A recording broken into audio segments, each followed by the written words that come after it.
Eskerrik asko, Mahaiburu jauna, arratsalde on guztioi. Uda honetako zuten ondorioz, transizio batzordean agerraldi sorta bat egin da, eta bertan argi geratu da landa eremu biziak izatea ezinbestekoa dela larrialdi klimatikoari begira egin beharreko egokitzapenak egiteko. Landa eremu hustuek, lurralde eremu zabalen, nekazal eta abeltzaintzaren eremu zabalen hustutzea ekartzen du, eta baita baso eremu zabalen utzikeria ekartzen du, kudeaketari gabe uzten ditu, eta honek besteak beste zuten arriskuak areagotzen ditu.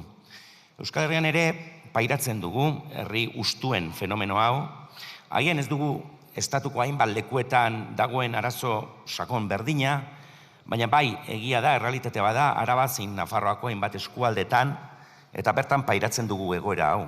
Kontua, historia jakina da. Zerbitzu gutxi inguruan, osasuna, osasungintza, hezkuntza eta abar urrun, aukera gutxi bereziki gazteentzat eta bereziki gazteak hiriburuetara doaz, herriak zaharkitua geratzen dira, husturik bizitza eskasarekin.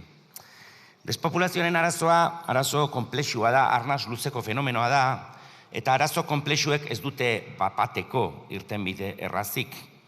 Gaurkoan, talde sozialistak telelanean jartzen du fokoa, guri ondo iruditzen zaigu horre foko bat jartzea. Ze telelanaren sustapenak ondorio positiboak izan dezake.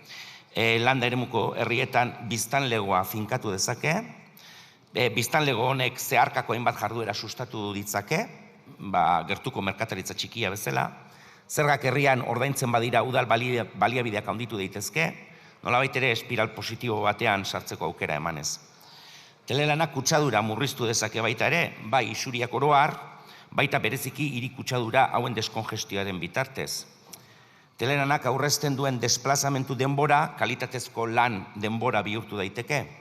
Eta telelanak gazteentzat beste alboa abantaila bat izan dezake bereziki etxebizitzari eta honen prezioari lotuta dagoena, herrietan eta herri txikietan oro har, etxebizitza lortzea ez da horren lan nekeza eta garestia. Hori bai, telelana baldintza honetan egitea dela bermatu behar da. Ze hau sustatzeko hainbat kontu bultzatu behar dira, eta legez bestekoan aipatzen dira hainbat kontu. Izan konexio telematiko sendo eta azkarrak, izan telelana egiteko espazio publikoak sortu, izan garraio publikoaren irismena, ez baitugu nahi telelanak autopribatuaren sustapena ekartzea, eta gure iritziz, baldintza hauek ez lirateke soilik diru publikoarekin hornitu behar. Ze telelanaren abantailez sektore pribatua aprobetxatzen baldin bada, honek ere ekarpen bat egin beharko luke hau ahalbidetzeko.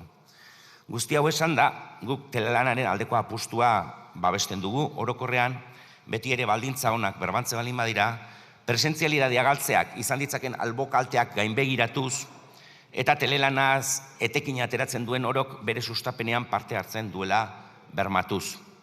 Eta amaitzeko, ez naiz luzatuko, betiko kontua.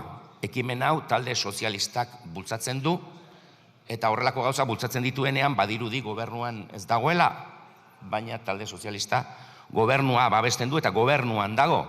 Eta gure ustez, telelanaren sustapena egiteko modurik eraginkorrenak, neurri zehatzak ekartzea izango litzateke, eta gobernuak bere gain, bere plangintzetan neurri zehatzak txertatzea. Ze bestela, gaur gertatzen den moduan, sekulako arriskua dago, itxurakerietan, beste ezertan ez zabiltzatela pentsatzeko. Eta hor ikusten dugu arazorik nagusiena. Oso deklaratiboa da proposamena, beraz, babesteko erraza, baino egia da neurri zehatzetan islatzen ez den bitartean, horretan geldituko da, ezta? Deklarazio hutsetan. Besterik ez, eskerrik asko. Gracias. Por el Grupo Parlamentario Republicano tiene la palabra la señora Jorday Roura.